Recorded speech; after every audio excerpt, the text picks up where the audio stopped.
refuse to not be first. Do we do enough? Well, I never shut up about it. It must have been about 16, 17. We nicked their guilt rings. Right, the bouncer's guilt ring. This is no good for me. That's the reality. If you want the honest truth, and I see it every day. This is KUGAN CASSIUS for IFL TV, proudly sponsored by Everlast. We're at the press conference here to announce June the 17th, Eubank and Smith 2, but also Crews versus Marshall. How are you, Franchon? I'm doing amazing. Good to see you. Absolutely. I was really panicky about mispronouncing your name, so it's Franchon Crews-Dezurn. Oh, perfecto. I love it. Yep. There we go. Yeah, interesting press conference between yourself and Savannah. It looked like you kind of wanted to get into it with her a little bit, but she wasn't really giving it back in that same way. Is that a fair thing to say? I mean, she really didn't have to say. She really didn't have anything to say. I just said what I had to say because, you know, for a minute, she tried to act like I didn't exist. She tried to act like we didn't have these conversations. Like, I didn't get in the ring with you, but we here face to face. We're not on Instagram. I just want to keep the same energy. And she's always been like that. You know, she does her talking in the ring, which I'm prepared, but I said what I had to say. So, I mean, from kind of my side, I would say that for Savannah to come off the Clarissa Shields loss straight into a fight of you, to give her credit for that. But you kind of put it in a different way about opportunities sometimes being given, and you made reference to the fact that you haven't had it like that in that press conference. No, I mean, of course, like I said, on stage, I give her respect because it's not an easy fight. Fighting me is not an easy fight. But we have two different paths. She was already looking forward to a rematch. Like, she went into her fight knowing even if I lose, I could fight her again. I've been in fights where I've been robbed and I didn't even know if I was going to ever get my belts back. And it doesn't go like that for people like me. So, I don't know.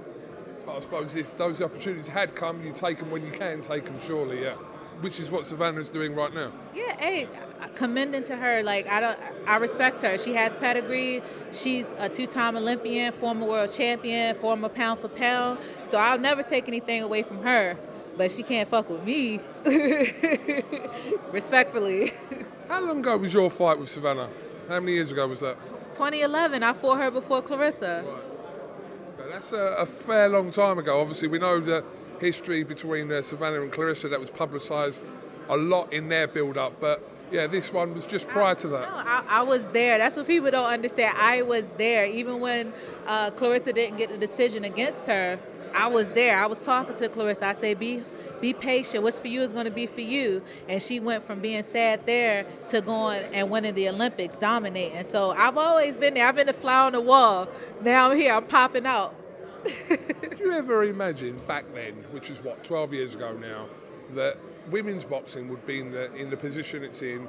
You're literally holding too many belts than you can carry. Clarissa's obviously doing her thing, Savannah's doing her thing, but did you think that all you girls would have this kind of stage and platform all those years later after, say, 2011 or 2012? Oh, don't forget, I'm fighting under my own promotional banner. You saw it. Look at the pictures. You saw it. I believe that the work that we're all doing, I've been for USA Boxing, I'm on the board of directors now, but I used to advocate for them to pay the athletes. So I've always been a person for the people, but to get to this point, it's like, wow.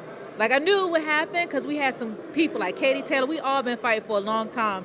But to get to this point, it's like, oh, wow, it's really happening. Absolutely. And obviously Katie Taylor fighting Chantel Cameron next month in Dublin. So, yeah, it's everywhere, and rightfully so as well, women's boxing. Yeah, I mean, you know, I think the announcer said that they went from a sold-out arena at O2 Arena, all women. I'm going to be honest, I think these guy cards need us. Like, Beefy and them need us. So we're a great addition to it. We're the sauce, the secret sauce. So I saw Andy Scott kind of reeling off all your things that you do kind of aside from boxing. Said, I didn't know you was a singer. So what, you a singer? What kind of singer are you? I'm an R&B singer. I write, I arrange. That's the whole reason I even started boxing, just to make, just to lose weight for singing. And now I'm here. Like, literally, you know how you get lost and you just end up somewhere? That's what happened to me. Can we find your music on, go on? I'm working on my EP. I do have some songs, but I'm gonna do it the right way. After I win in June 17th, I'll roll out my EP. You don't want to give us a verse right now? Because I sing as well, that's what I was going to say. You sing first. If you sing something, I'll sing. What do you want to do? Do you want to do, let's, hold on. Over and over again, I try to tell myself that we could never be more than friends. Okay. Yeah, I lied. I'm not a singer at all. I just wanted you to do it. Oh my God. Sorry, you fell for that. You fell for that. Hey, when I'm you not got ashamed to do it because I had to do what I had to do. But I can't sing. When you got it? I got sunshine. That's it. That's it. When you're back in Manchester, we'll do a little collab. Okay. You owe me. You owe me. 100% owe you a song. But that was brilliant. Thank you. Yeah, you can really sing. A little bit. A little bit. I can sing. I can fight a little bit, sing a little bit, style a little bit. Wow, I was really impressed with that. Listen, Franchon, thank you very much for talking to IFL TV. So you're going back to, where are you doing camp? Oh, I'm splitting it between DC and Florida. Okay. And then I'll probably come over to Manchester a little early, but everywhere is training. My chief training partner is my husband, so we're going to train in a room. Okay. Not like that, though. Not like that. No. Okay, moving on. Listen, we'll catch up with you obviously ahead of June 17th. It's going to be a huge night in Manchester, so best of luck in camp and we'll catch up nearer the time. Thank you so much for having me. I'll see you then. Thanks for the song as well. Because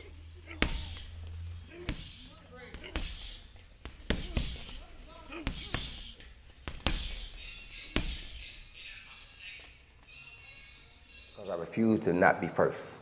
Do we do enough? Well, I never shut up about it. It must have been about 17, 16, 17. We nicked their guilt rings. Right, the bouncers' guilt rings. This is no good for me. That's the reality. If you want the honest truth, and I see it every day,